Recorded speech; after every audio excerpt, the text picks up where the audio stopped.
The front desk girl was accused of mistreating a guest, but the millionaire saw the keychain with 2 initials, the same ones he had engraved on a gift for his daughter before she disappeared 19 years ago. The alarm clock's shrill cry cut through the humid Charleston morning at 4:30 a.m., but Grace Turner was already awake. She'd been lying in the narrow twin bed for 20 minutes, staring at the water stain on the ceiling that looked like a butterfly with broken wings. Sleep had been elusive again, filled with those fragments of dreams that felt more like memories. A man's voice singing in a language she couldn't place, the scent of expensive perfume, and always that feeling of falling, falling, falling. Grace rolled out of bed, her bare feet hitting the worn linoleum floor of the tiny apartment she shared with 3 kids who weren't hers by blood, but were everything to her nonetheless. She moved quietly through the cramped space, stepping over Mia's scattered crayons, and around Tommy's construction paper airplane that had crash-landed by the kitchen table. 8-year-old Lily was curled up on the pullout couch, her thumb tucked securely in her mouth, a habit she'd never quite shaken despite being in Grace's care for 3 years now. The coffee maker gurgled to life as Grace pulled on her Palmetto Inn uniform, a polyester blazer that had seen better days, and a skirt that she'd hemmed herself twice to make it last longer. She caught her reflection in the cracked bathroom mirror and tucked a strand of dark brown hair behind her ear, her fingers automatically checking that the golden heart-shaped locket was still hidden beneath her blouse. The weight of it against her skin was both comforting and mysterious, the only tangible link to a past she couldn't remember. IRRWW. The initials were engraved so delicately on the locket that you had to hold it up to the light to see them clearly. Grace had spent countless hours as a child tracing those letters with her fingertip, wondering who they belonged to, wondering who had loved her enough to give her something so precious. Sister Eleanor at St. Mary's had always said it was probably her mother, but that was all speculation. Grace's earliest memory was of waking up in the shelter at age 5, clutching the locket and speaking only in whispers. By 5:45 a.m., Grace was walking the 8 blocks to the Palmetto Inn, her sneakers silent on the cobblestone streets of Charleston's historic district. The morning air was thick with humidity and the sweet fragrance of magnolia blossoms, but Grace barely noticed. Her mind was already running through the day's endless list of tasks. Check in the new guests, handle any complaints about the ancient air conditioning system, smile and nod when Mr. Patterson, the manager, inevitably criticized something she'd done perfectly. The Palmetto Inn sat wedged between 2 restored antebellum mansions like an afterthought, its faded yellow paint and sagging front porch a stark contrast to its elegant neighbors. It was the kind of place that attracted budget travelers and the occasional history enthusiast willing to overlook peeling wallpaper for a taste of old Charleston charm. Grace had been working there for 6 years, ever since she'd aged out of the system at 18, and she knew every creaky floorboard and temperamental door handle by heart. "Morning, sunshine," called out Earl, the night security guard, as Grace unlocked the front door. Earl was pushing 70 and had been watching over the Palmetto Inn longer than anyone could remember. He had kind eyes and always asked about the kids, which meant more to Grace than he probably realized. "Hey, Earl, quiet night. Peaceful as a cemetery. Though Mrs. Henderson in 203 called down twice about the ice machine, things been acting up again." Grace made a mental note to call the repair service. If they could afford it. The Palmetto Inn had been struggling for months, rumors swirling that it might be sold or shut down entirely. The thought made Grace's stomach clench. This job was all she had, the foundation that kept her small family together. The morning passed in its usual blur of activity. Grace checked in a young couple from Atlanta who wrinkled their noses at the lobby's outdated decor, handled a complaint about thin towels with practiced diplomacy, and spent an hour on hold with the ice machine repair company. Around 11, she noticed a black town car parked across the street, unusual for their neighborhood, which typically saw more budget rental cars than luxury vehicles. It was during her lunch break that everything changed. Grace was eating a peanut butter sandwich in the tiny employee break room when she heard raised voices from the lobby. She quickly finished her meal and hurried out to find Mr. Patterson looking flustered as he spoke with an impeccably dressed man in his 50s. The stranger wore a charcoal gray suit that probably cost more than Grace made in 3 months. And his steel gray eyes were taking in every detail of the shabby lobby with the calculating gaze of someone used to evaluating properties. "Sir, I assure you we're doing everything possible to maintain standards, Mr. Patterson was saying, his voice tight with barely concealed panic. Standards? The man's voice was cultured, with just a hint of a southern accent that had been softened by years of corporate boardrooms. Mr. Patterson, this establishment is barely hanging on. The question is whether it's worth salvaging. Grace felt her heart sink. This had to be about the sale. She was about to slip back into the break room when another voice boomed across the lobby. "Excuse me, young lady." Grace turned to see a red-faced man in an expensive suit striding toward her. She recognized the type immediately. Wealthy, entitled, and looking for someone to blame for whatever had gone wrong with his day. "Yes, sir. How can I help you?" "You can start by learning some basic courtesy," the man snapped. "I'm Mr. Douglas Chambers, and I've been staying in your so-called premium room upstairs. Not only is the air conditioning inadequate, but when I called the front desk this morning, whoever answered was incredibly rude." Grace kept her voice level, despite the familiar burn of unfair accusation. "I'm sorry to hear about the air conditioning, Mr. Chambers. I'd be happy to have maintenance take a look at it. As for the phone call, I've been at the front desk since 6 a.m. and I don't recall." "Are you calling me a liar?" Chambers' voice rose, drawing stares from the other guests in the lobby. "Not at all, sir. I'm just trying to understand. What you need to understand is that people like me expect a certain level of service. We don't have time for excuses from staff who clearly don't understand their place." Grace felt her cheeks burn. She was acutely aware of the well-dressed stranger watching the exchange, his gray eyes sharp and assessing. Mr. Patterson hovered nearby, clearly torn between defending his employee and placating what was obviously an important guest. "Mr. Chambers," Grace said, her voice steady, despite the tremor of anger building in her chest. "I work 16 hours a day to ensure every guest has a positive experience. If there was a misunderstanding..." "Misunderstanding," Chambers laughed coldly. "Young lady, you're clearly not equipped for customer service. I demand you be removed from your position immediately." Something inside Grace snapped. Years of biting her tongue, of accepting abuse from entitled guests who saw her as nothing more than hired help, suddenly reached a breaking point. "You know what, Mr. Chambers? I work 16 hours a day to give dignity to 3 children that the world forgot about. I clean your rooms. I answer your calls. I solve your problems with a smile on my face even when guests like you treat me like I'm invisible. I won't accept being humiliated by someone who's never had to fight for anything in his entire life." The lobby fell silent. Mr. Patterson's face had gone white, and even the other guests had stopped their conversations to stare, but it was the expression on the stranger's face that made Grace's heart race. His eyes were fixed on something at her throat with an intensity that made her want to step backward during her outburst. The golden locket had slipped free from beneath her blouse, catching the lobby's warm light. The stranger was staring at it as if he'd seen a ghost, his face draining of all color. Grace quickly tucked the locket back under her shirt, her cheeks burning with embarrassment and anger. She'd probably just lost her job defending herself against an entitled guest. And now, she had some corporate suit studying her like she was a bug under a microscope. "I apologize," she said stiffly to Mr. Chambers, though the words tasted like ashes. "I shouldn't have raised my voice." But Chambers was already storming toward the elevator, muttering about incompetent staff and poor management. Mr. Patterson followed him, throwing apologetic glances over his shoulder. Grace was left standing in the lobby with the mysterious stranger, who was still watching her with those unsettling gray eyes. "That was quite a speech," he said quietly. Grace lifted her chin, meeting his gaze directly. "I suppose you think I should be fired too." For a long moment, he didn't answer. Then, unexpectedly, he extended his hand. "Charles Whitmore," he said, "and I think you're exactly the kind of person I've been looking for." Charles Whitmore stood in the marble-floored lobby of his flagship hotel in downtown Charleston, watching the morning bustle through floor-to-ceiling windows that offered a perfect view of the harbor. The Whitmore Grand was everything the Palmetto Inn wasn't: polished, pristine, and profitable. Crystal chandeliers cast warm light over guests who moved with the confident ease of people accustomed to luxury, their conversations a low murmur of business deals and vacation plans. But Charles saw none of it.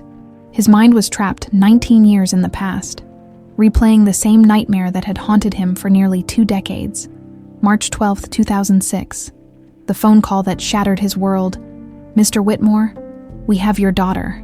Even now, standing in his empire's crown jewel, Charles could hear that voice with perfect clarity. Cold, mechanical, stripped of humanity.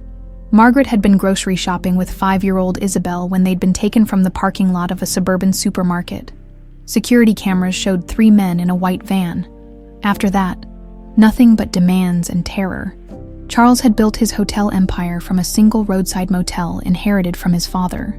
But all his wealth and connections meant nothing when faced with his daughter's kidnappers. They wanted $10 million, money he could easily afford. But they also wanted him to suffer. The ransom calls came at random hours. Always brief, always threatening. Isabel's voice small and scared. And asking for her daddy to come get her. "Daddy, I want to come home. The bad men won't let me see Mommy." Charles pressed his palm against the window, his reflection ghost-like in the glass. He'd given them everything they asked for. The money, following their instructions to the letter, staying silent about the FBI involvement. But something had gone wrong during the exchange. When agents stormed the abandoned warehouse where the drop was supposed to happen, they found only Margaret's body and evidence of a struggle. The kidnappers had vanished, taking Isabel with them. The official investigation lasted 2 years. Unofficially, Charles had never stopped looking. He'd hired private investigators, bounty hunters, psychics, and retired FBI agents. He'd implemented facial recognition software in every Whitmore property, hoping against hope that somehow, somewhere, his daughter might walk through one of his doors. He'd donated millions to organizations fighting child trafficking and missing persons cases, always with the same request: find Isabel Rose Whitmore. The media attention had been intense at first. Hotel heir's daughter vanishes had been front-page news for weeks. Charles had appeared on every major network, holding up pictures of Isabel, a gap-toothed little girl with dark brown hair and eyes the color of chocolate, clutching a stuffed elephant named Peanuts. But as months turned to years with no leads, the story faded from headlines. The world moved on. Charles never did. "Sir," his assistant's voice cut through the memories. "Your 11 o'clock is here." Charles turned from the window, composing his features into the mask of control he'd perfected over the years. Margaret used to tease him about his board meeting face. Stern, unreadable, intimidating. She'd been the only one who could make him laugh, who could break through the walls he'd built around his emotions. "Send them in, Rebecca." The next hour passed in a blur of profit margins and expansion plans. Charles listened with half his attention, while his executives outlined their proposal to acquire struggling properties throughout the Southeast. It was a strategy that had served him well. Find failing hotels with good bones, renovate them into Whitmore standards, and turn them into profit centers. "The Palmetto Inn in Charleston's historic district came up on our radar," Rebecca was saying, consulting her tablet. "The owner's been struggling for months. Property taxes are delinquent, and they're behind on their mortgage payments. It would be a steal at the asking price." Charles had heard this pitch countless times before. Small, family-owned hotels crushed by corporate competition and rising costs. Normally, he'd approve the acquisition without a second thought and move on to the next item on the agenda. But something made him pause. "The Palmetto Inn," he repeated slowly. "Where exactly is it located?" "Historic district, King Street. Nothing special about the property itself.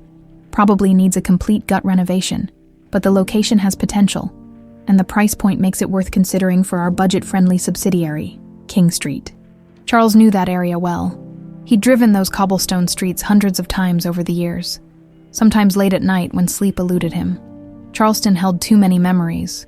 It was where he and Margaret had honeymooned, where they'd brought infant Isabel for her first vacation after the kidnapping. He'd considered leaving, but something always drew him back. "Schedule a personal inspection," Charles heard himself saying. Rebecca looked surprised. "Sir, that's really not necessary. Our acquisition team can handle." "I said I want to see it myself." His tone brooked no argument.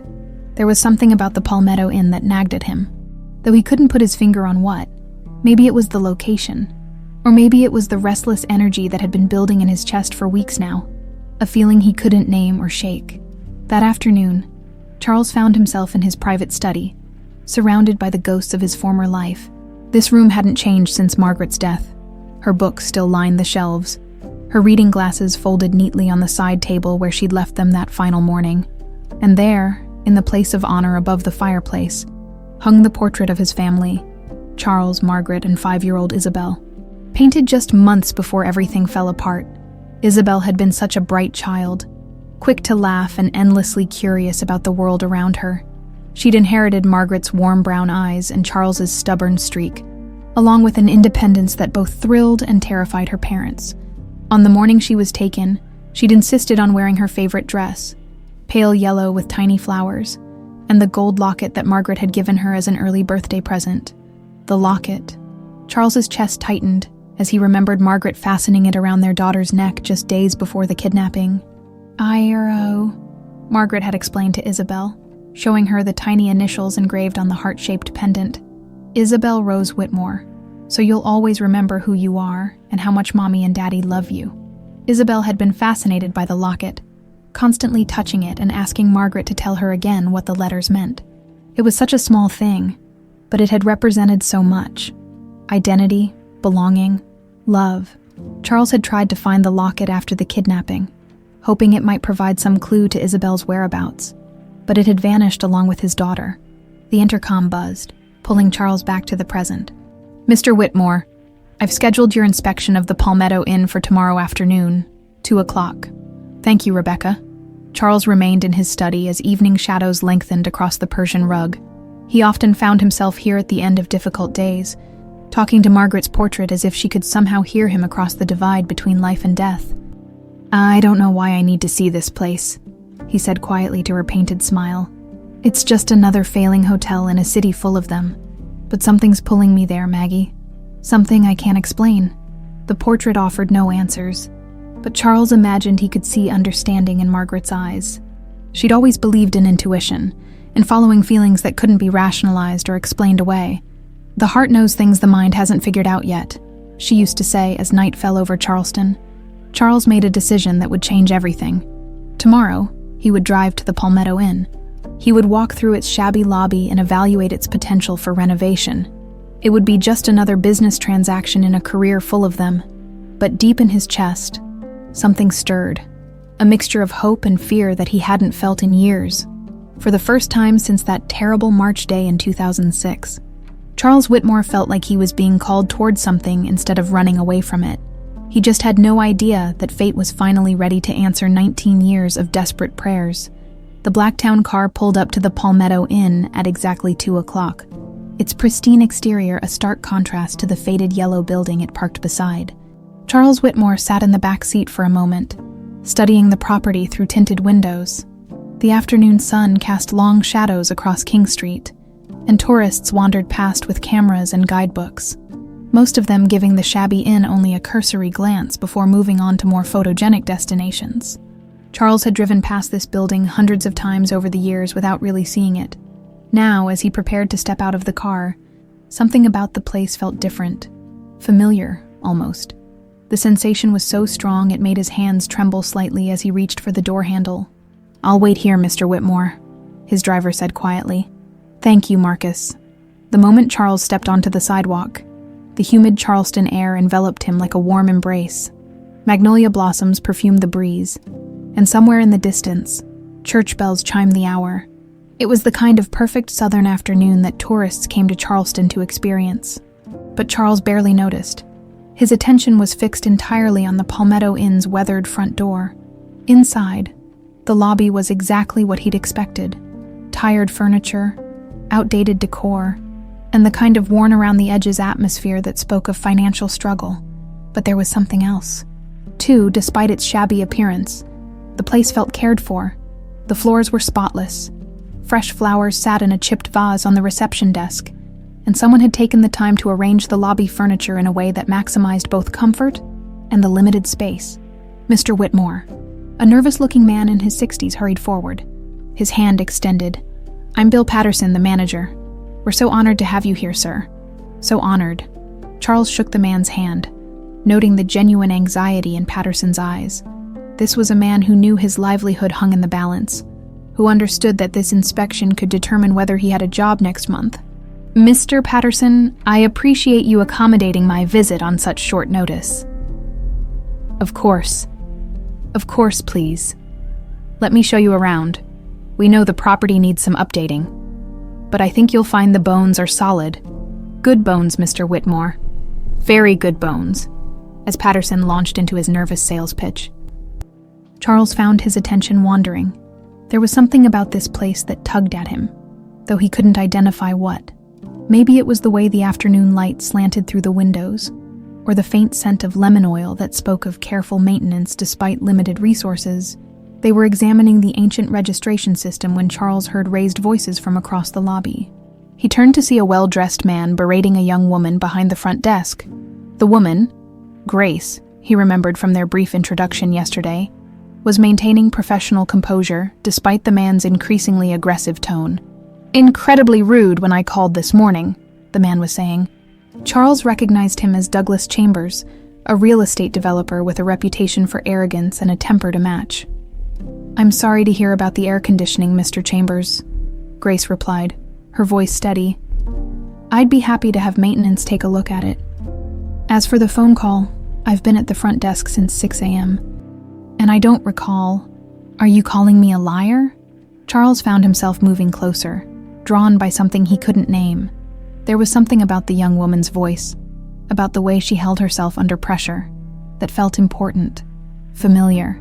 "Not at all, sir. I'm just trying to understand," Grace began. "What you need to understand is that people like me expect a certain level of service. We don't have time for excuses from staff who clearly don't understand their place."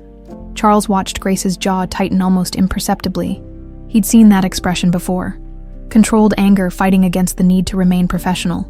It was an expression he recognized because he'd worn it himself, countless times in boardrooms where he'd been underestimated or dismissed. "Mr. Chambers," Grace said, her voice still level despite the obvious provocation. "I work 16 hours a day to ensure every guest has a positive experience. If there was a misunderstanding, young lady, you're clearly not equipped for customer service. I demand you be removed from your position immediately." That's when everything changed. Charles watched as something shifted in Grace's posture, as if a dam had finally burst after holding back floodwaters for too long. Her brown eyes, so familiar, though he couldn't place why, flashed with an anger that was both righteous and heartbreaking. "You know what, Mr. Chambers? I work 16 hours a day to give dignity to 3 children that the world forgot about. I clean your rooms. I answer your calls. I solve your problems with a smile on my face, even when guests like you treat me like I'm invisible. I won't accept being humiliated by someone who's never had to fight for anything in his entire life." The words hit Charles like a physical blow, not because of their passion, though that was impressive, but because of something else entirely. During Grace's outburst, a gold chain had slipped free from beneath her uniform blouse. Catching the lobby's warm light, Charles's world stopped. Dangling from the delicate chain was a heart-shaped locket, small and precious, gleaming in the afternoon sunlight streaming through the windows. And even from across the lobby, even after 19 years of desperate searching, Charles could see the tiny initials engraved on its surface. IRBU, Isabel Rose Whitmore, the locket he'd had made for his daughter's 5th birthday, the locket Margaret had fastened around Isabel's neck on that final, terrible morning, the locket that had vanished along with everything else Charles had ever loved.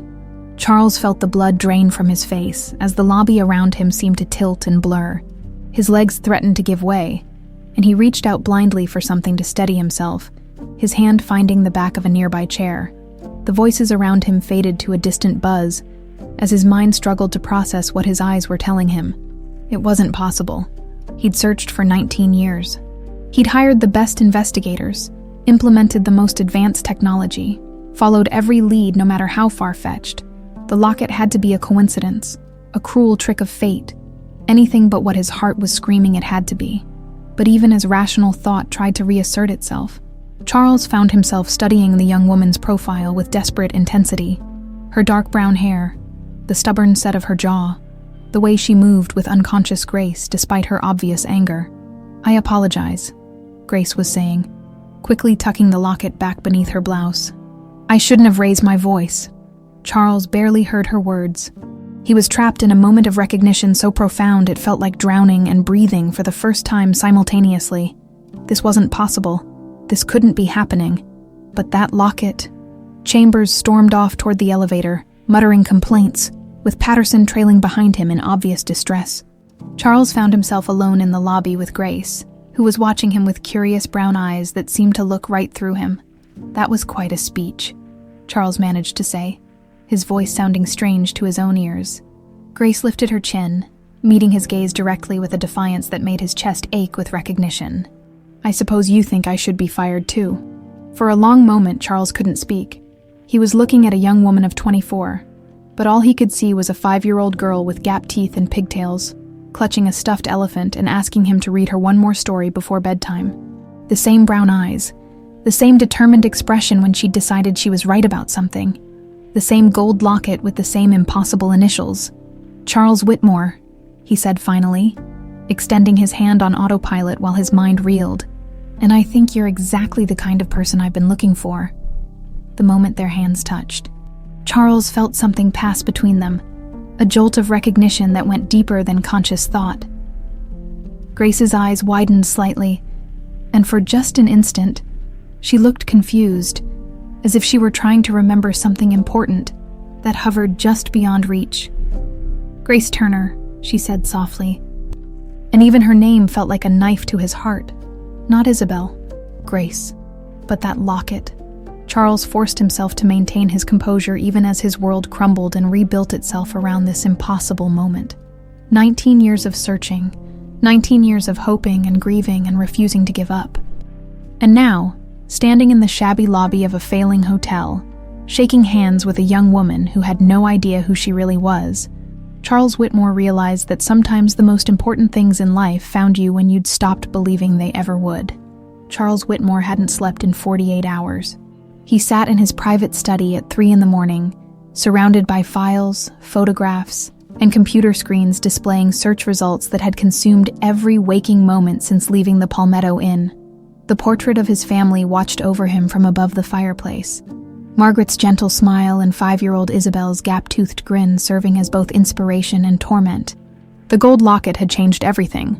Those 3 initials, IRW, were not generic jewelry store engravings. Charles had commissioned that piece personally from Hartwell & Sons, a family jewelry business that had been crafting custom pieces for Charleston's elite families for over a century. The shop had closed 15 years ago when old Mr. Hartwell passed away, taking with him the records of every custom piece he'd ever created. But Charles remembered every detail. He'd sketched the design himself, wanting something that would grow with Isabel as she got older. Elegant enough for a young woman, but sweet enough for his little girl. The heart shape had been Margaret's suggestion. The specific font for the initials had been his choice. Delicate, but distinctive. There was no way Grace Turner could have an identical locket by coincidence. Charles had spent the first night after the hotel visit making frantic phone calls to his network of private investigators. By the second day, he had 3 different teams working the case, each assigned a different piece of the puzzle. Now, as dawn approached, the results were finally coming in. His secure phone buzzed. James Morrison, his most trusted investigator, appeared on the video call looking haggard but alert. "Charles, I've got what you asked for. Are you sitting down?" "Tell me."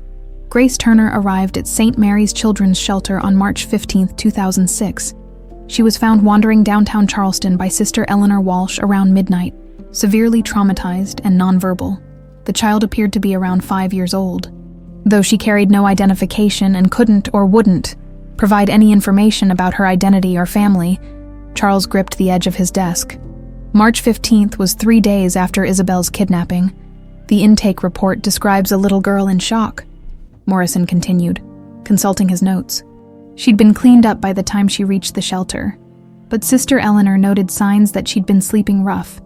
Dirty clothes, scratches on her arms and legs, severely dehydrated most tellingly. She was clutching a gold locket and wouldn't let anyone near it. What name did she give?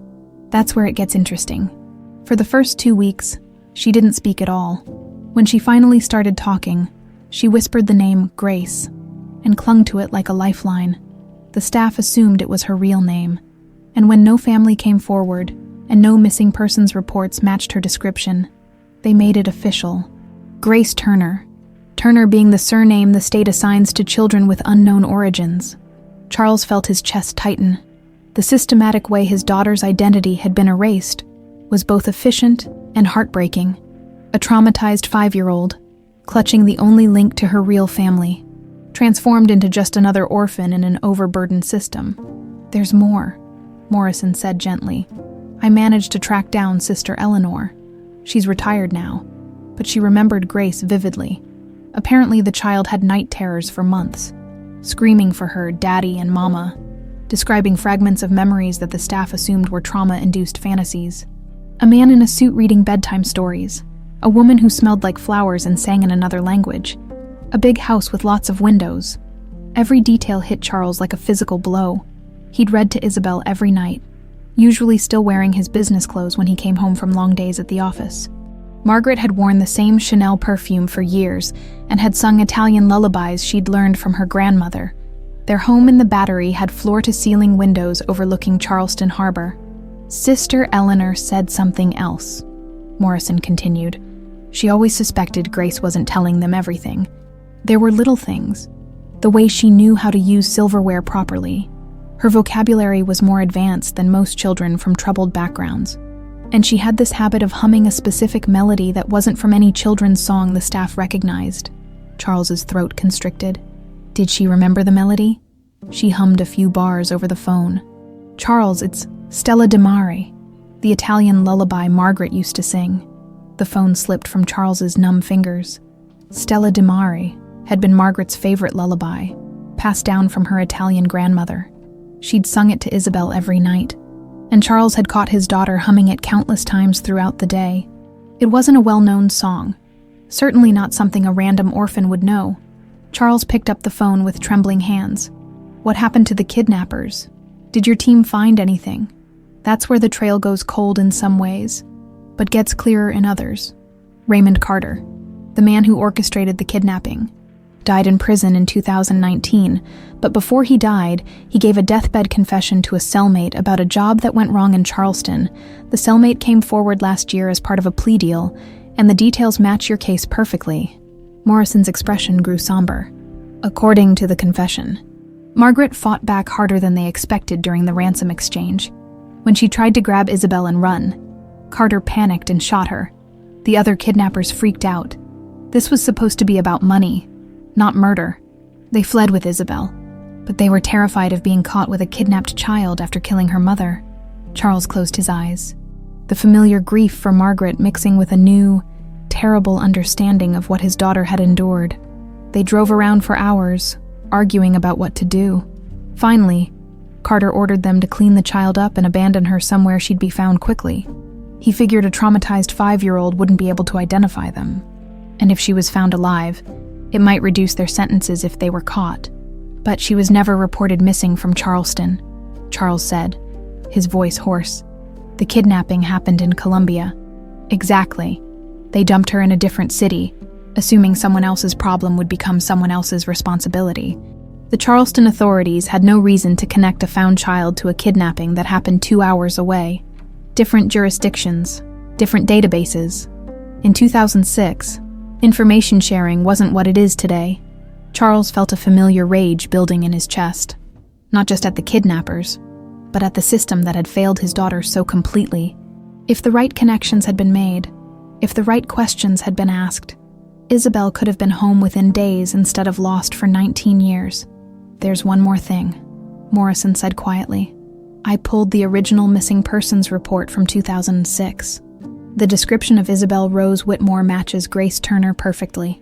Height, weight, distinctive birthmark on her left shoulder. But here's what really sealed it for me.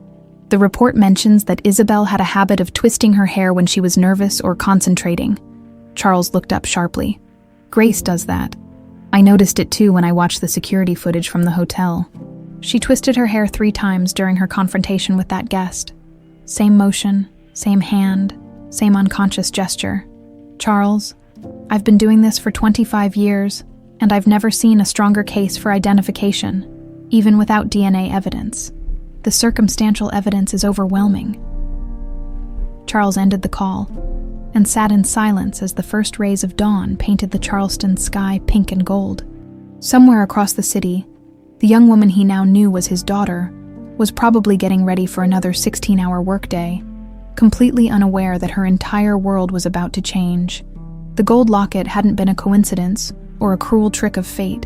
It had been a breadcrumb leading him home to the daughter he'd never stopped searching for, the child who'd survived unimaginable trauma and grown into a woman strong enough to fight for other lost children.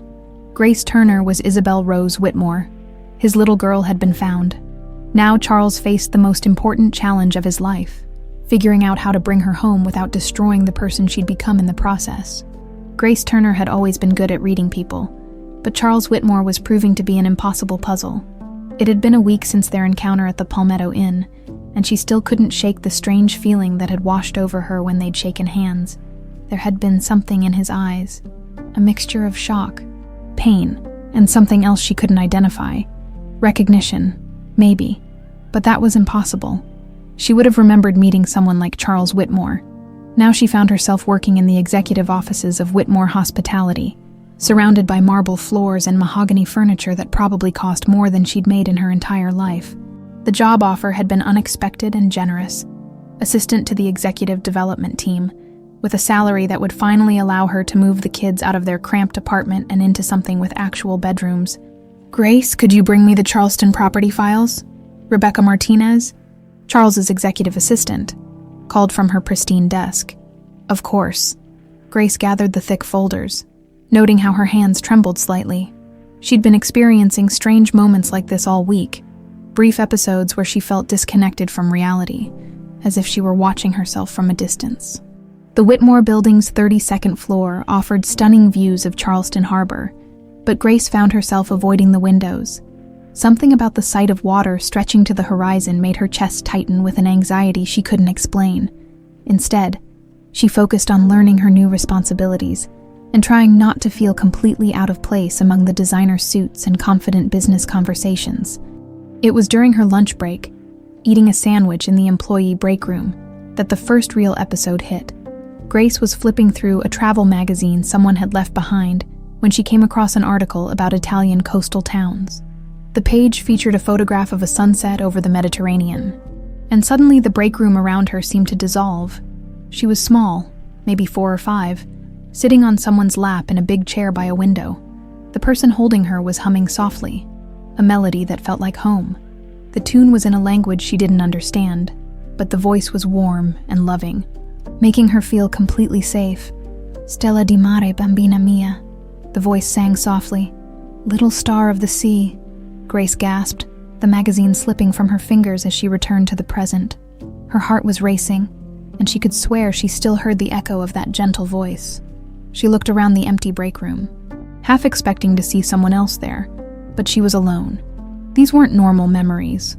Grace's earliest clear recollection was of waking up at St. Mary's Shelter when she was 5, surrounded by concerned faces and the smell of industrial disinfectant. Everything before that was blank, a void that had always frustrated her but never seemed unusual until recently. The strange episodes continued throughout the week. Walking past Charles's office, she caught a whiff of expensive cologne that made her freeze in the hallway, overwhelmed by a sense of safety and comfort she couldn't explain. The scent triggered a flash of memory, or was it a dream, of being carried up a staircase by someone tall and strong, feeling completely protected. "Are you all right, Grace?" Rebecca asked, appearing beside her with a concerned expression. "I'm fine," Grace said quickly, though she wasn't fine at all. "Just thought I heard something." But it wasn't what she'd heard that disturbed her. It was what she'd remembered, or thought she'd remembered. The line between memory and imagination was becoming increasingly blurred. Charles Whitmore himself remained largely absent from the office, traveling to various properties throughout the Southeast. When he was in the building, Grace noticed he watched her with an intensity that should have been uncomfortable but somehow wasn't. There was something almost protective about his attention, as if he were afraid she might disappear if he looked away. "Mr. Whitmore asks very specific questions about you," Rebecca mentioned one afternoon as they organized files. "He wants to know if you're settling in well, if you need anything, if the work is too demanding. I've never seen him take such a personal interest in a new employee." Grace felt her cheeks warm. Maybe he's just being thorough. "Honey, I've worked for Charles Whitmore for 8 years. The man notices everything about business and almost nothing about people. But with you, Rebecca shook her head. It's like he's afraid you're going to break. That evening, as Grace walked home through Charleston's historic district, she found herself taking a detour past the old cemetery on Broad Street. She'd never been particularly drawn to cemeteries before, but lately, she felt compelled to walk among the weathered headstones and ancient oak trees. There was something peaceful about the place, something that quieted the restless energy that had been building in her chest. She was reading the inscription on a 19th century monument when the strongest episode yet overwhelmed her. She was in a garden, chasing butterflies while someone watched from a nearby bench. The person called her name, but it wasn't Grace. It was something else, something that sounded like music. Isabel, don't go too far, sweetheart. She turned toward the voice, seeing a woman with kind eyes and dark hair, reaching out with loving arms. The woman smelled like flowers and safety. Like home, Grace stumbled backward from the monument, her vision clearing to reveal the cemetery around her once again. But the name echoed in her mind like a bell that wouldn't stop ringing. Isabel. Who was Isabel that night? Grace lay awake in her narrow bed, listening to the soft breathing of the 3 children sleeping nearby. Mia had crawled into bed with her around midnight, seeking comfort after a nightmare, and now the 8-year-old was curled against Grace's side like a small warm cat. Grace stared at the ceiling, turning the name over in her mind. Isabel. It felt significant, important in a way that made her chest ache with longing. But longing for what? She'd never known anyone named Isabel. Had she? The gold locket at her throat seemed heavier than usual, pressing against her skin like a gentle reminder of something she'd forgotten. Grace lifted it carefully, studying the tiny initials by the light of the street lamp outside her window. I-R-A-U. For the first time in years, she found herself really wondering about those letters. Sister Eleanor had always assumed they stood for someone who had loved Grace, probably her mother. But what if they meant something else? What if they were a clue to the past she couldn't remember? The next morning brought an unexpected visitor to the Whitmore offices. Grace was filing contracts when Rebecca announced that Sister Eleanor Walsh was there to see her. Sister Eleanor? Grace hurried to the reception area, where the elderly nun was standing with her familiar warm smile and twinkling eyes. Even at 75, Sister Eleanor moved with the purposeful energy that had made her such a formidable advocate for Charleston's forgotten children. "Hello, dear one," Sister Eleanor said, embracing Grace with the fierce affection that had sustained Grace through countless difficult nights. "I hope you don't mind me dropping by. I was in the neighborhood and thought I'd see how you're adjusting to your new position." They sat in the elegant waiting area, an odd contrast between Sister Eleanor's simple gray habit and the luxury surrounding them. "This is quite a change from the Palmetto Inn," Sister Eleanor observed, her sharp eyes taking in every detail of the opulent lobby. "It's overwhelming sometimes," Grace admitted, "but the salary means I can finally get the kids into a better place. Tommy's been asking for his own room for 2 years." Sister Eleanor nodded approvingly, but Grace noticed the nun was studying her with unusual intensity. "Grace, dear, you look tired. Are you sleeping well? Strange dreams?" Grace said without thinking, then paused. Something about Sister Eleanor's expression suggested this wasn't a casual question. "Why do you ask?" Sister Eleanor was quiet for a long moment, her weathered hands folded in her lap. When she spoke, her voice was careful, measured. "You've always been special to me, Grace. From the moment you arrived at St. Mary's, you were different from the other children, not just because of your trauma, but because..." She paused, seeming to choose her words carefully. "Because I always suspected there was more to your story than we understood." Grace felt her pulse quicken. "What do you mean? You were such a bright child, even in your distress, your vocabulary, your mannerisms, the way you instinctively knew things other children had to be taught. And that locket, you protected it so fiercely, as if it held the key to everything you'd lost." Grace's hand moved unconsciously to her throat, fingers closing around the familiar weight of the gold heart. "I tried to find your family, you know," Sister Eleanor continued softly, "for months after you arrived. I made calls, filed reports, reached out to every agency I could think of, but there were complications." "What kind of complications?" Sister Eleanor's eyes grew troubled. "Threatening phone calls, anonymous letters warning me to stop asking questions about certain children. I was frightened, not for myself, But for you and the other children in my care, so I stopped looking and focused on keeping you safe instead." Grace stared at the nun, who had been more of a mother to her than anyone else in the world. "Are you saying someone didn't want me to be found?" "I'm saying that sometimes the most loving thing we can do is protect someone from a truth they're not ready to face."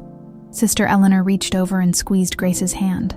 "But perhaps after all these years, you're finally strong enough to handle whatever that truth might be." Charles Whitmore stared at the DNA test results for the third time, his hands trembling as he held the official document that confirmed what his heart had known from the moment he saw that gold locket. The lab's findings were unequivocal. Grace Turner shared 99 to 97% genetic markers with the DNA sample they'd kept on file from Isabel Rose Whitmore's hairbrush, preserved for 19 years in the desperate hope that it might someday be needed. His daughter was alive. His little girl had survived. But as Charles sat in his study, surrounded by the evidence of Grace's true identity, he felt no triumph, only a crushing weight of responsibility. The private investigator's reports spread across his desk painted a picture of systemic failures and deliberate cover-ups that had kept Isabel lost for nearly 2 decades. James Morrison's latest findings were particularly damning. The threatening phone calls Sister Eleanor had received weren't random intimidation. They'd been orchestrated by Raymond Carter's criminal network, designed to prevent any investigation that might lead back to them. Several children who'd gone missing during that period had been deliberately placed in different states, their identities obscured to avoid connecting them to high-profile kidnapping cases. It was a systematic operation, Morrison had explained during their video call the night before. Carter's crew specialized in taking children from wealthy families, but when jobs went wrong, they had protocols for covering their tracks. Grace, Isabel, wasn't the only victim who got lost in the system. Charles rubbed his eyes, exhausted from another sleepless night. Knowing the truth about his daughter's survival should have brought relief, but instead, it brought new torment. How could he possibly explain to Grace that her entire life had been built on a foundation of lies? That the kind woman who'd raised her had been threatened into silence? That the father she couldn't remember had been searching for her every single day for 19 years? His secure phone buzzed with a message from Rebecca. "Grace is here for the team meeting. Conference room A." Charles closed the file containing the DNA results and locked it in his desk drawer. For the past 2 weeks, he'd been conducting what amounted to surveillance on his own daughter, learning everything he could about the woman she'd become while trying to find the right moment, the right way, to reveal the truth. What he'd discovered both broke his heart and filled him with fierce pride. Grace Turner was exactly the kind of person he and Margaret had hoped their daughter would become. Strong, compassionate, fiercely protective of those who couldn't protect themselves. But she'd become those things through suffering that should never have happened.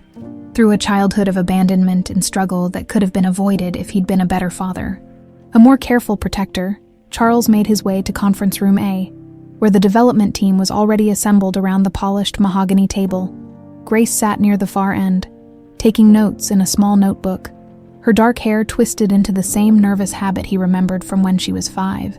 She looked up when he entered, offering a polite smile that didn't quite reach her eyes.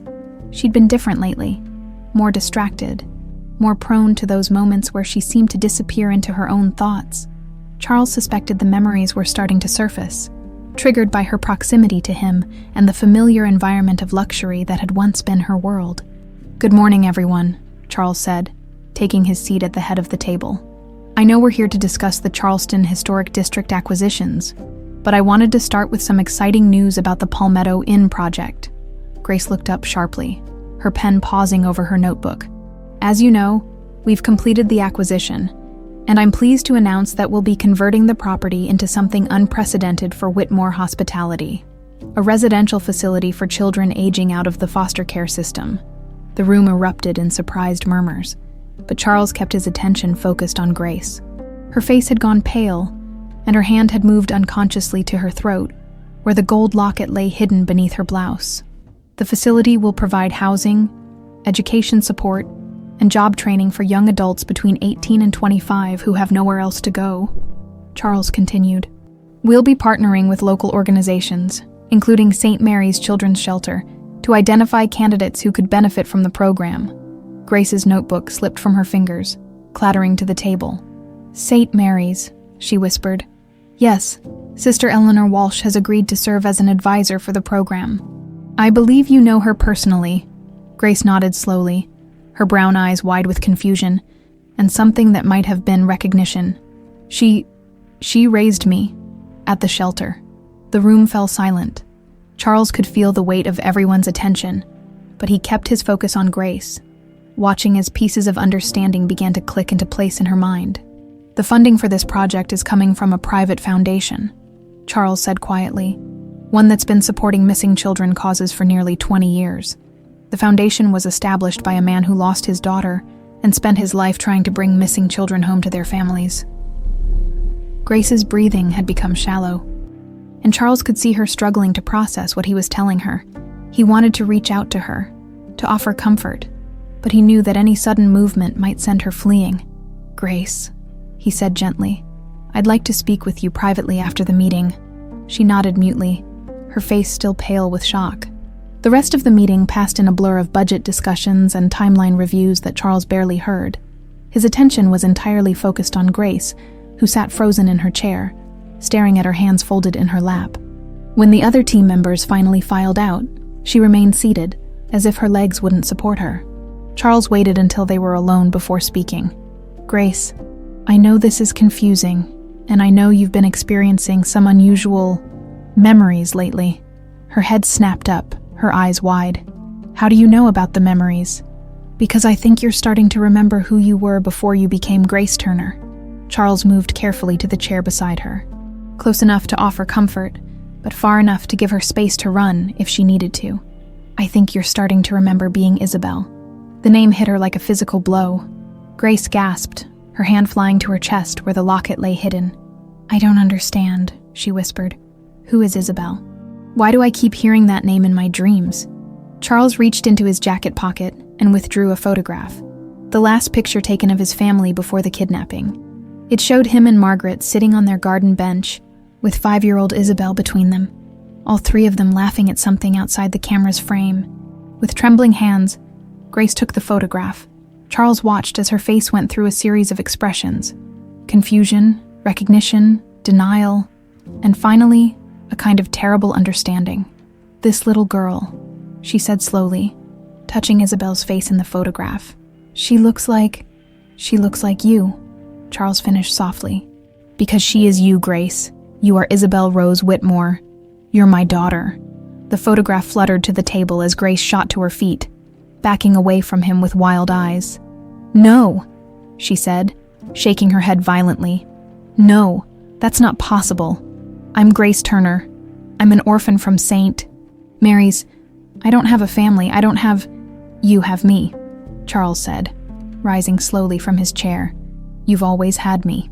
I never stopped looking for you, Isabel. Not for a single day in 19 years. Grace's hand went to her throat, pulling the gold locket free from beneath her blouse. "The initials," she breathed. "IRW. Isabel Rose Whitmore. I had that locket made for your 5th birthday. Your mother gave it to you the morning you were taken." The words seemed to break something inside Grace. She staggered backward, tears streaming down her face. "My mother is dead," she said, her voice hollow.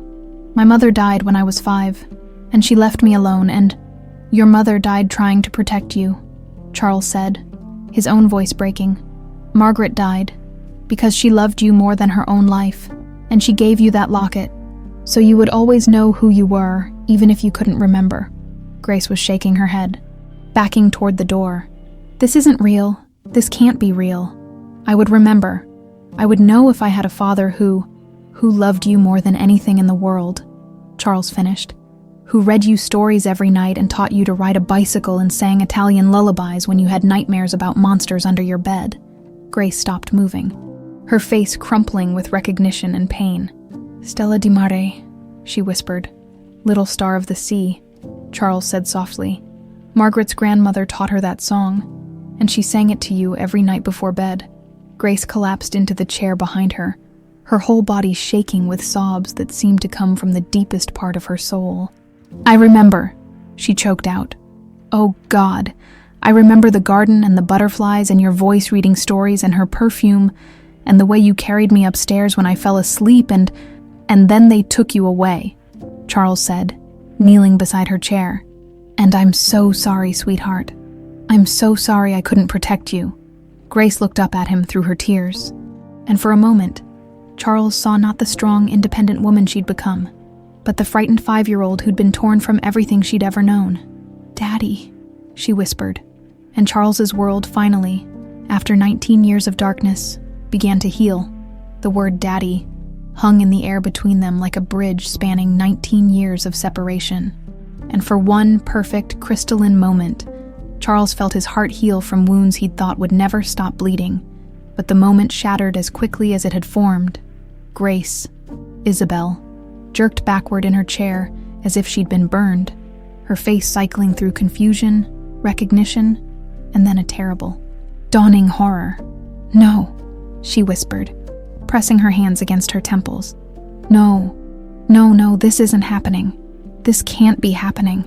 Charles reached toward her instinctively, the father in him desperate to comfort his distressed child. But she flinched away from his touch as if it were poison. "Grace, please, let me explain." "Don't call me that." Her voice cracked with hysteria. "You don't get to call me anything. You don't get to sit there and tell me my entire life has been a lie." She was on her feet now, pacing the conference room like a caged animal, her hands shaking as she pulled at her hair. The same nervous gesture she'd had as a child, but now it looked desperate, almost violent. "You want me to believe that you're my father?" Grace's voice rose with each word, carrying 19 years of abandonment and pain. "That you've been looking for me. Where were you when I was sleeping on bathroom floors because the other kids at the shelter took my bed? Where were you when I was working 2 jobs at 16 just to buy school supplies? Where were you when I aged out of the system with nowhere to go and no one who gave a damn whether I lived or died?" Each accusation hit Charles like a physical blow. He'd imagined this reunion countless times over the years, but never like this. Never with his daughter looking at him with such raw hatred and betrayal. "Isabel, please, stop calling me that," Grace screamed, and Charles heard the conference room door open behind him as Rebecca appeared, drawn by the shouting. "Mr. Whitmore, is everything—" "Get out!" Grace snarled at Rebecca, who quickly retreated and closed the door. Grace was crying now, angry tears that carved tracks down her flushed cheeks. "My name is Grace Turner, Grace. I chose that name. I chose who I became because no one else was there to choose for me. You don't get to take that away from me now. I would never take anything away from you," Charles said desperately. "I want to give you everything back. Your name, your heritage, your family. My family," Grace laughed bitterly. "My family is 3 kids sleeping in bunk beds in a 2-bedroom apartment in North Charleston. My family is Sister Eleanor, who actually showed up every day and made sure I had food and clothes and someone who cared. My family isn't some rich man in a fancy suit who suddenly decides he wants to play father after nearly 20 years. Charles felt his own composure beginning to crack. "I never stopped looking for you. Not for one day. I spent millions of dollars. Money." Grace's voice was sharp with contempt. "Of course it comes back to money. That's what you people think fixes everything, isn't it? Throw enough money at a problem and it goes away. Well, guess what? Your money didn't find me. Your money didn't keep me safe. Your money didn't tuck me in at night when I was crying for parents I couldn't even remember. Grace, please, if you would just let me show you." But she was already moving toward the door, her face set with the same stubborn determination Charles remembered from when she was small. The expression was so familiar it made his chest ache, but now it was turned against him like a weapon. "I don't want to see anything," she said coldly. "I don't want your explanations or your proof or your guilt money. I want you to leave me alone." "I can't do that," Charles said quietly. "You're my daughter. I love you." Grace whirled around, her eyes blazing. "You love a 5-year-old girl who doesn't exist anymore. You love some fantasy child you've been carrying around in your head for 19 years. But I'm not her. I'm not your sweet little Isabel who needs daddy to read her bedtime stories. I'm Grace Turner, and I've been taking care of myself just fine without you." The rejection cut deeper than Charles had thought possible. "That may be true, but nothing." Grace yanked open the conference room door. "Stay away from me. Stay away from my kids. And if this whole job offer was just some sick way to get close to me, then consider this my resignation." "Grace, wait." But she was already gone, her footsteps echoing down the marble hallway, as she fled from the truth that had finally caught up with her. Charles sank into his chair, staring at the family photograph still lying on the conference table. The happy faces seemed to mock him now. A father, mother, and daughter who had been destroyed by forces beyond their control, and who could never be put back together no matter how desperately he wanted to try. Rebecca appeared in the doorway, her face creased with concern. "Sir, should I call security?" "No," Charles said hollowly. "Let her go." "Sir, if I may ask, what just happened?" Charles looked up at his assistant, this woman who had worked for him for 8 years and had never seen him as anything other than composed and in control. How could he explain that his entire world had just crumbled and rebuilt itself in the span of 30 minutes? "That was my daughter," he said simply. Rebecca's eyes widened, but she was too professional to ask the obvious questions. Instead, she moved quietly into the room and began gathering the scattered papers from the meeting. "What would you like me to do about her employment status?" she asked gently. "Nothing," Charles said. "Her job will be here whenever she's ready to come back, along with full benefits, housing assistance for her and the children, and anything else she needs.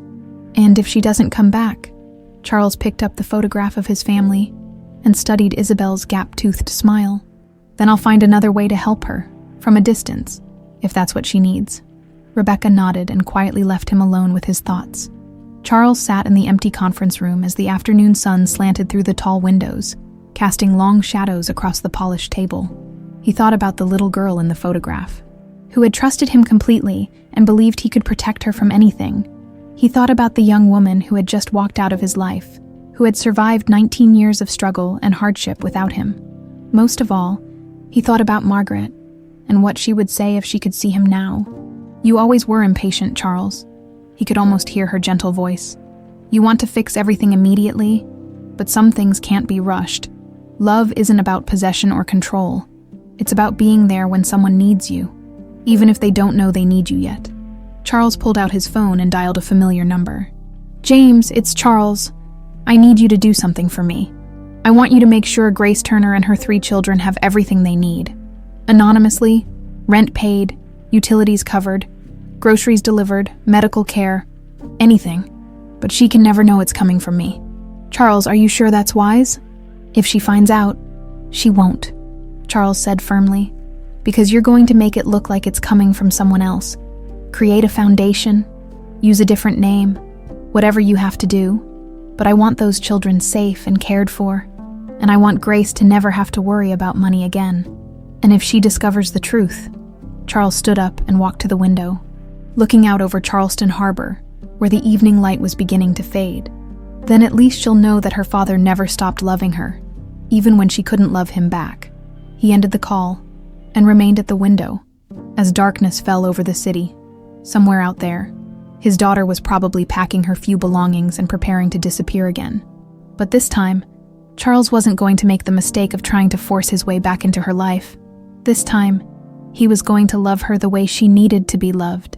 From the shadows, with patience and protection, and the kind of quiet, steady presence that asks for nothing in return. It would be the hardest thing he'd ever done. But Margaret had been right about love. It wasn't about what you could take, but what you were willing to give, and Charles Whitmore was prepared to give everything, even if it meant loving his daughter from a distance for the rest of his life. Grace Turner sat on the front steps of St. Mary's Children's Shelter at sunset, watching the last of the day's light fade over Charleston. She'd been sitting there for 2 hours, ever since fleeing the Whitmore building in a state of shock and rage that had slowly given way to a hollow numbness. The shelter looked exactly the same as it had when she was a child. Weathered brick, paint peeling around the windows, and the same crooked sign hanging by the front door. But now, seeing it through adult eyes, Grace noticed things she'd never seen before. The careful maintenance despite obvious budget constraints. The flower boxes someone had planted to brighten the entrance. The new security system that kept the children safe. "I thought I might find you here." Grace looked up to see Sister Eleanor approaching with 2 cups of coffee, and the patient expression that had gotten Grace through countless childhood crises.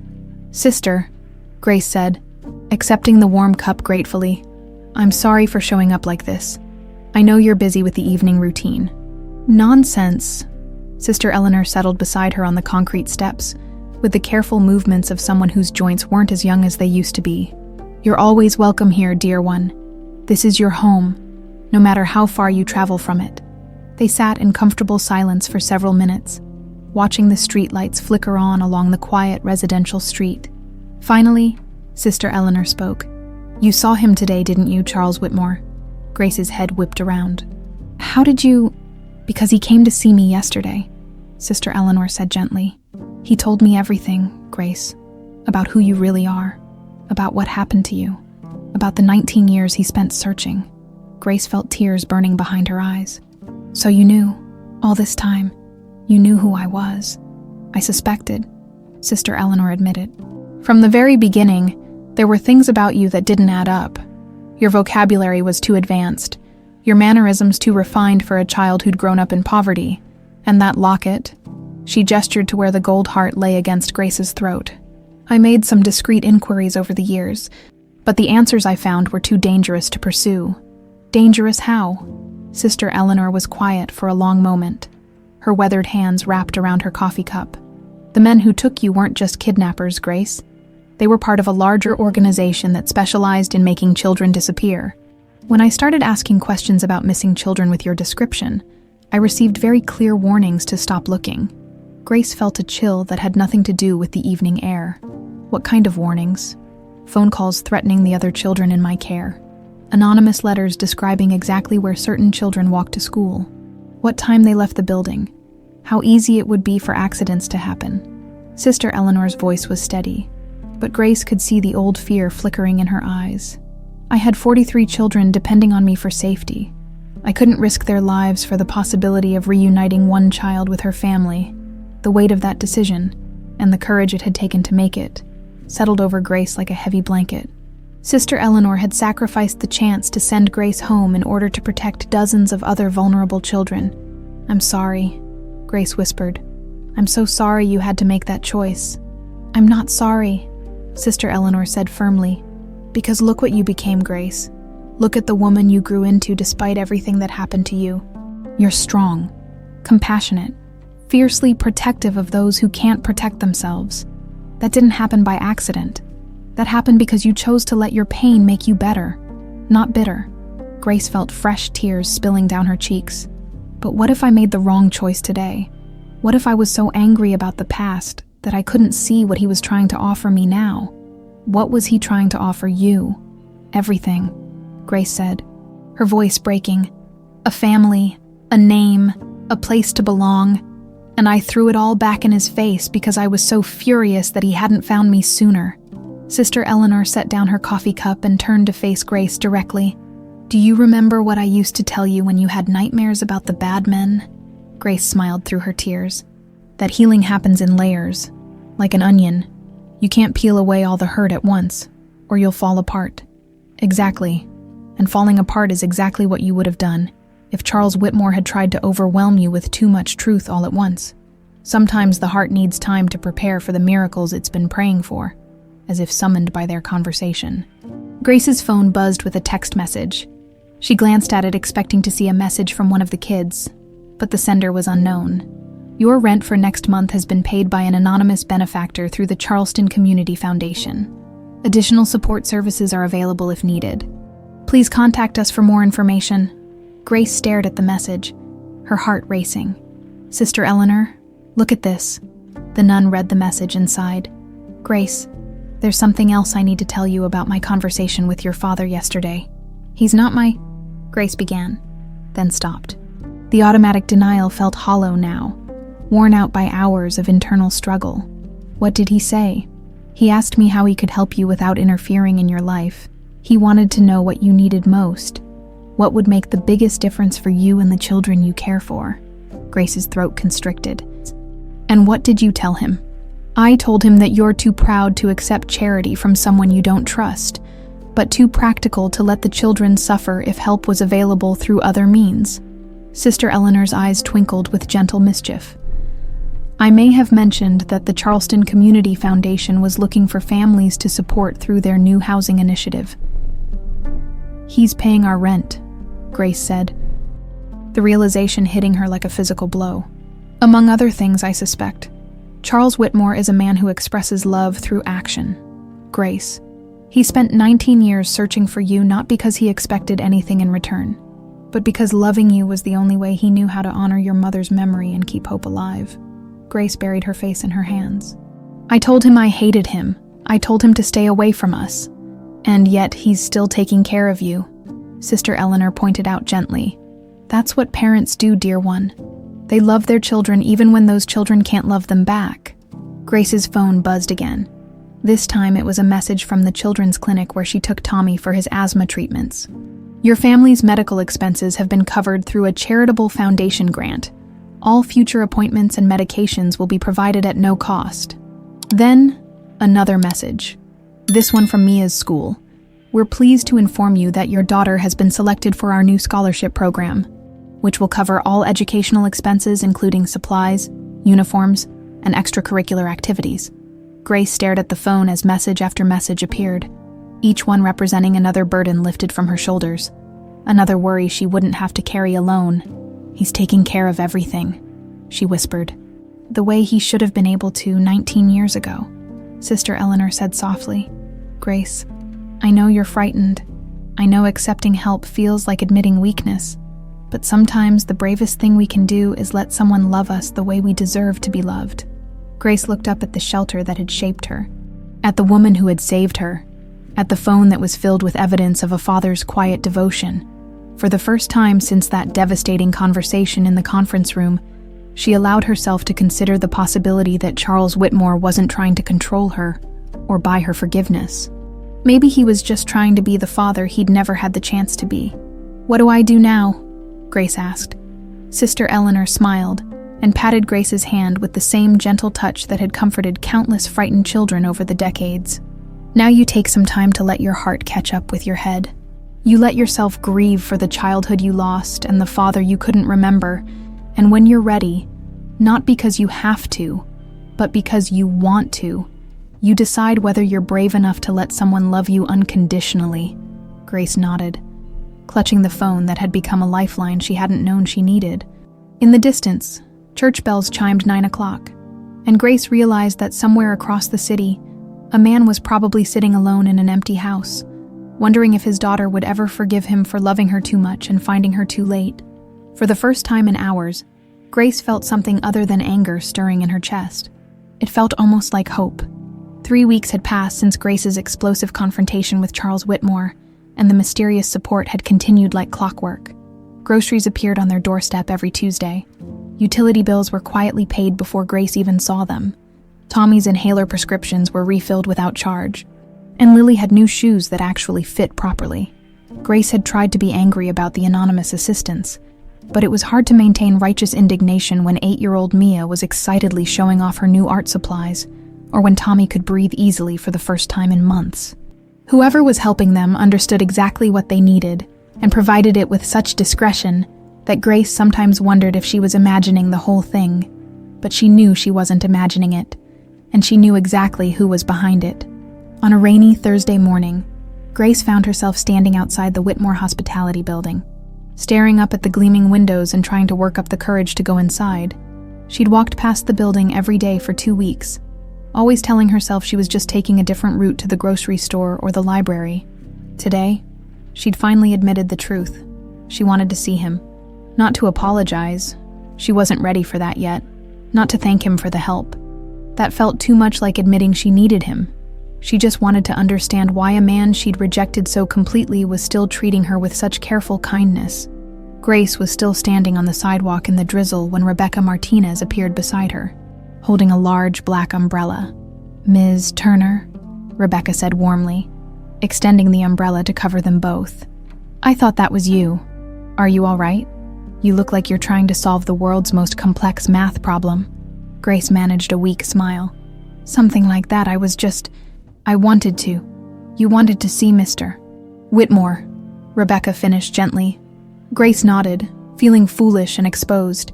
"He's not in the office today," Rebecca continued. "But there's something I think you should see. Something he's been keeping for you." Before Grace could object, Rebecca was guiding her into the building and up the elevator to the executive floor. The familiar marble and mahogany surroundings felt different now. less intimidating and more like pieces of a puzzle she was slowly learning to solve. Rebecca led her to a small office adjacent to Charles's main suite. The room was simply furnished with a desk, 2 chairs, and built-in bookcases that lined the walls. But it was what covered every available surface that made Grace's breath catch in her throat. The office was filled with evidence of a 19-year search. Missing persons flyers with her 5-year-old face smiled from bulletin boards. Maps covered in red pins marked every location where a child matching her description had been spotted. File folders thick with investigator reports were stacked on every surface. Computer printouts of age progression photos showed what she might have looked like at 10, 15, 20. But it was the far wall that broke Grace's heart completely. Hundreds of photographs were arranged in careful chronological order, showing Charles at different stages of his search. Here he was at a press conference, holding up her missing persons poster with hands that shook slightly. There he was in what looked like a homeless shelter, talking to social workers. Another showed him at a computer, staring at screens full of missing children databases. In every single photograph, Charles looked older, more worn down, more desperate. The progression from hopeful determination to exhausted grief was written across his face in 19 years of accumulated pain. He never stopped, Rebecca said quietly. Not for one day, every year on your birthday. He would take your missing persons case to a new investigator, convinced that fresh eyes might see something others had missed. Every Christmas, he would donate enough money to feed 100 families, but he wouldn't celebrate anything himself. He said he couldn't be happy while his daughter was lost somewhere in the world. Grace moved closer to the wall of photographs, her hand trembling as she reached toward one that showed Charles standing in what looked like a children's hospital. He was reading to a small patient, but his eyes looked hollow with exhaustion. After the first 5 years, the FBI officially closed your case, Rebecca continued. They said you were probably dead. Charles fired them and hired private investigators instead. When they started saying the same thing, he hired different ones. When missing persons databases became computerized, he paid to have your information entered into every system in the country. When facial recognition technology was developed, he was one of the first people to implement it in his hotels. Grace's vision was blurring with tears. She refused to let fall. Why are you showing me this? Because I've worked for Charles Whitmore for 8 years, and I've never seen him happy, not once. He's successful, he's respected, he's incredibly generous to people in need, but he's never happy. The only time I've ever seen him smile, really smile, was the day he came back from the Palmetto Inn and told me he thought he'd found his daughter. Grace wiped her eyes with the back of her hand. Then I ruined it. No, Rebecca said firmly. You reacted exactly the way any normal person would react to having their entire world turned upside down. The question is, what are you going to do now? Grace didn't answer immediately. She was too busy studying a photograph near the center of the wall. Charles standing in what looked like a cemetery, placing flowers on a grave. Even from a distance, she could see the devastation written across his features. Where was this taken? She asked. Rebecca moved closer to look. That's Magnolia Cemetery, your mother's grave. He visits every year on the anniversary of her death, and on what would have been your mother's birthday. He talks to her, tells her about the search, promises he won't give up until you're home. The information hit Grace like a physical blow. While she'd been struggling to survive, convinced that no one in the world cared whether she lived or died, her father had been visiting her mother's grave and making promises to a woman who could no longer hear him. Grace turned away from the wall of photographs, overwhelmed by the weight of evidence that someone had loved her desperately. Consistently, for 19 long years. There's one more thing, Rebecca said softly, moving to the desk and opening the bottom drawer. Charles asked me to give this to you if you ever came looking for him. She handed Grace a manila envelope with her name written on it in Charles's careful handwriting. Inside was a single piece of paper, a child's drawing in crayon, carefully preserved behind acid-free plastic. Grace's knees nearly gave out as she recognized her own 5-year-old artwork. The drawing showed 3 stick figures holding hands under a bright yellow sun. The figures were labeled in shaky child's handwriting. Dad, Mom, and me. At the bottom, in purple crayon, were the words, Forever Family. You drew that for his birthday, Rebecca explained. It was March 10th, 2006. 2 days before you were taken. Charles had it professionally preserved and has carried it with him every day for 19 years. It's the last thing you ever gave him. Grace stared at the drawing through tears that she could no longer hold back. She remembered making it, remembered the pride she'd felt in creating something special for her daddy's birthday. She remembered sitting at the kitchen table with her tongue poking out in concentration as she carefully wrote each letter. Most of all, she remembered the absolute certainty she'd felt that her family would be together forever, that nothing bad could ever happen as long as her parents were there to protect her. "Forever, family," she whispered, tracing the faded purple letters with her fingertip. That's when the last of her defenses finally crumbled. This wasn't about money or guilt or some rich man's attempt to ease his conscience. This was about a father who had never stopped believing that love could overcome time and distance and even death. This was about a man who had kept a child's drawing for 19 years because it was the last piece of hope he had left. Grace clutched the drawing to her chest and finally let herself grieve, not just for the childhood she'd lost, but for the father who had searched for her every single day, and for the years they could have had together if the world had been a little kinder to them both. When she finally looked up, Rebecca was watching her with compassionate eyes. "Where is he?"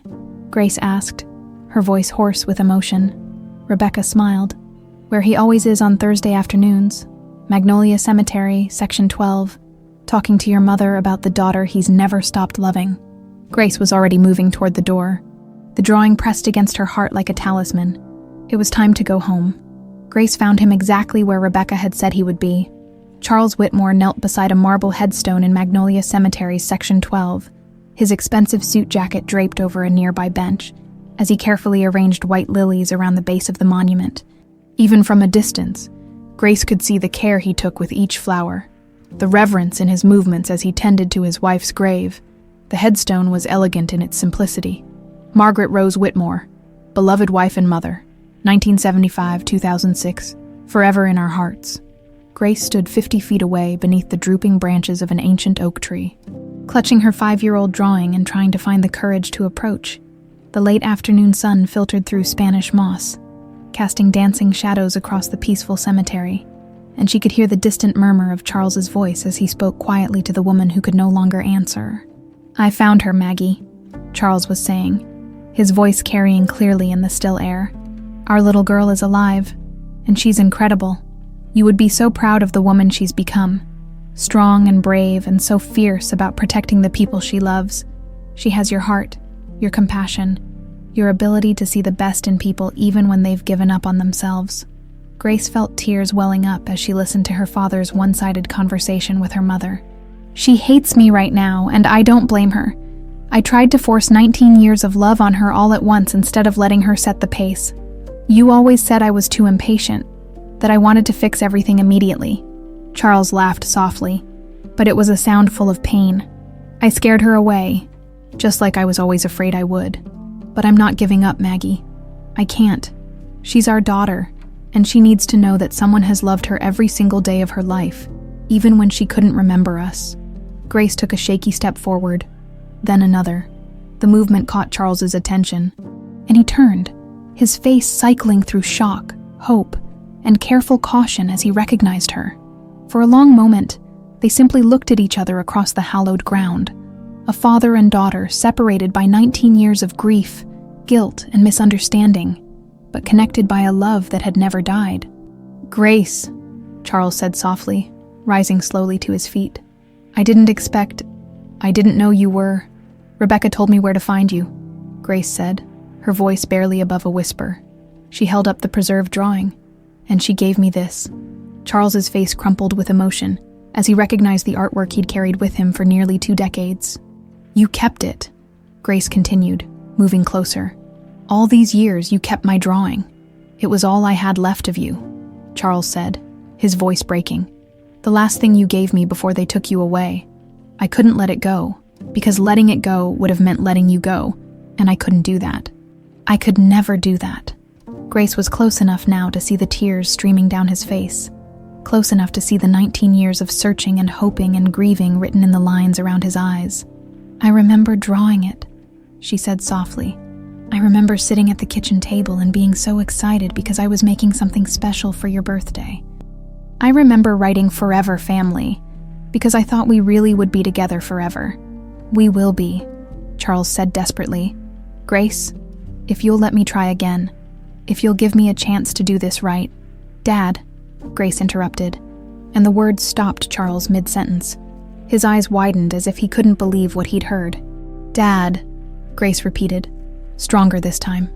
I remember you carrying me upstairs when I fell asleep watching movies. I remember you reading me Goodnight Moon even though I had it memorized. I remember the way you smelled like coffee and aftershave, and how safe I felt when you sang with Mom during bath time. Charles was shaking now. His hands clenched at his sides as if he were afraid to reach for her. I remember Mom's perfume, Grace continued, her own tears flowing freely now, and the way she hummed Stella di Mare when she braided my hair. I remember the garden where we chased butterflies, and the big windows that looked out over the water. I remember feeling so loved, so completely secure, that I never imagined anything bad could happen to us. It shouldn't have happened, Charles said, his voice raw with anguish. I should have protected you better. I should have seen the danger coming. You should have been 5 years old and psychic, Grace asked, managing a watery smile. Dad, you were a good father. The memories I'm getting back, they're all happy, all of them. I felt safe and loved every single day of my life until the day I was taken. That's not your fault. That's not anyone's fault except the men who destroyed our family. Charles finally moved toward her, slowly, as if he were approaching a wild animal that might bolt at any sudden motion. Grace, I want you to know that I never stopped looking for you. Not for one day. If I'd found you sooner. You found me exactly when you were supposed to, Grace said firmly. I wasn't ready before now. I was too broken, too angry at the world, too afraid of being hurt again. If you'd found me 5 years ago, or 10 years ago, I would have run even faster and farther. But now, she paused, looking down at her mother's headstone. Now I'm strong enough to let someone love me, strong enough to love someone back, strong enough to be your daughter and Grace Turner at the same time. Grace Turner, Charles repeated softly. Is that what you want to be called? Grace Isabel Turner Whitmore, she said with a small smile. I want to keep the name that helped me survive, but I also want to reclaim the name I was born with. I want to honor both the girl who was lost and the woman who found her way home. Charles let out a sound that was half sob, half laugh. That's perfect. That's absolutely perfect. They stood facing each other beside Margaret's grave, and Grace could feel the last of her walls crumbling away. This man hadn't abandoned her, or forgotten her, or given up on her. He had loved her through 19 years of uncertainty and heartbreak, and he was still loving her now, even after she'd rejected him in the cruelest possible way. I'm sorry, Grace whispered. I'm so sorry I said those terrible things to you. I was scared and angry and— Don't apologize, Charles said quickly. You had every right to be angry. You had every right to reject me. I'm just grateful you're here now, that you're giving me a chance to try again. Grace took a deep breath. I want to try again too, but I need you to understand that I come with baggage now. I have 3 kids who depend on me, and I won't abandon them. They're my family too. They're my family now too, Charles said without hesitation. Anyone you love, I love. Anyone you protect, I protect. We'll figure it out together. All of us. Grace felt something inside her chest finally unlock, like a door that had been sealed for 19 years suddenly swinging open. She took the last few steps between them and walked into her father's arms, feeling them close around her with the same protective strength she remembered from childhood. I missed you so much, Dad, she sobbed against his chest. I missed you every day, even when I couldn't remember why. I missed you too, sweetheart, Charles whispered into her hair. My brave, beautiful girl. I missed you so much it nearly killed me. They held each other beside Margaret's grave as the sun set over Charleston, 2 pieces of a broken family finally finding their way back together. In the distance, church bells chimed 6 o'clock, and Grace realized that for the first time in 19 years, she wasn't alone in the world. She had a father who loved her, a mother watching over her, and a future filled with possibility. She had finally come home. Epilogue. 6 months later, Grace stood in the garden behind the restored Victorian mansion that Charles had bought for their expanded family, watching Tommy chase fireflies while Mia painted watercolors at a small easel Charles had set up for her. Lily was curled up in a hammock with a book, her thumb tucked securely in her mouth. A habit Grace no longer tried to discourage. The Palmetto Inn had been transformed into Hope House, a residential facility for young adults aging out of foster care. Sister Eleanor served as the director, and Grace worked as the program coordinator, helping kids like herself find their footing in an often unforgiving world. Charles appeared beside her with 2 glasses of sweet tea, and Grace accepted hers gratefully. "Rebecca called," he said. "The Anderson Foundation approved funding for the second Hope House location. We'll be able to help 20 more kids next year." Grace smiled, leaning against her father's shoulder. Mom would have loved this, wouldn't she? Turning something broken into something beautiful. "She would have loved you," Charles said softly. "The woman you became, the children you saved, the way you turned your pain into purpose. She would have been so proud." Grace reached up to touch the gold locket at her throat, the same locket she'd worn for 19 years. But now she understood its true meaning. The initials IRW no longer represented a mystery from her past. They represented a bridge between who she'd been and who she was becoming. "Grace Isabel," Charles said, using the name she'd chosen for herself. "Are you happy?" Grace watched her children, because that's what they were now, legally and in every way that mattered. Playing in the garden where she'd once chased butterflies as a little girl, she thought about the family they'd built from broken pieces.